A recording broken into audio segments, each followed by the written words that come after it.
12 Houses of the Zodiac, Part 2, created, directed, and presented by Reverend Dr. Dikki Jo Mullen. This sequel to the 12 Houses of the Zodiac video will extend Dr. Mullen's lecture regarding finer aspects of the 12 houses in association with the birth chart. This is astrologer Dikki Jo Mullen coming to you with a tour of the houses of the Zodiac. Looking at an astrology chart, it looks like a pizza divided into 12 segments, and the segments are called the astrological houses. There's two types of motion we look at in astrology. There's the Earth going around the sun. That's the signs of the zodiac. But then the Earth turns on its axis, and the sun, moon, and planets will appear to move across the sky during the course of the day. This gives a feeling for how the houses work.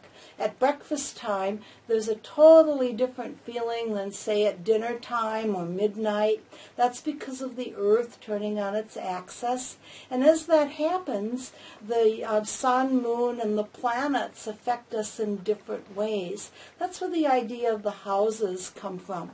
There's some slight variations in different houses, house systems, but like most astrologers in the West, I use the tropical Placidus system of houses. The houses are divided, there are 12 of them, into three different modalities: angular, succedent, and cadent. The cadent houses relate to the future. They're subtle. They're kind of like an iceberg with 3/4 or more beneath the surface, and one has to work to bring out all of the potentials of the cadent houses. The birth chart, of course, is just like a map.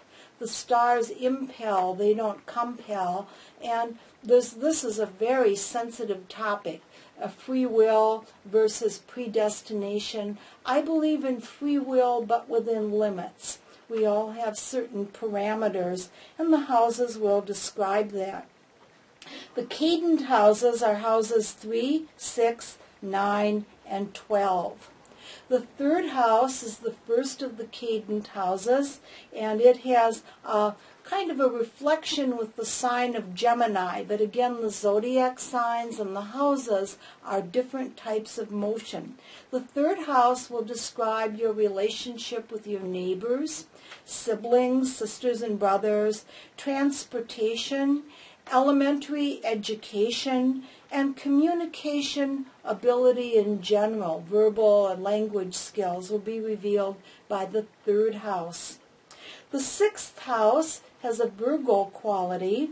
It relates to small pets, health, service to others, daily routine, and diet. The ninth house has a Sagittarius overlay. It will relate to higher education, college and trade school beyond high school, foreign travel, faraway lands, different types of people, in-laws and grandchildren, religion, philosophy of life. All of this relates to the ninth house.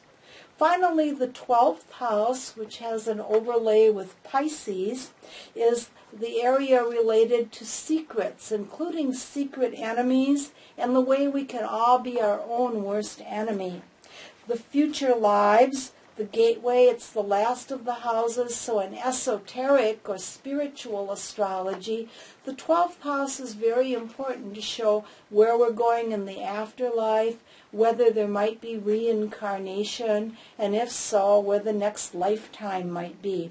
Wilderness areas, wild animals, also hospitals, prisons, and other institutions will relate to the 12th house. Now, in order to determine which planets and the sun and the moon in different houses, you really have to set up the whole birth chart using something called a table of houses.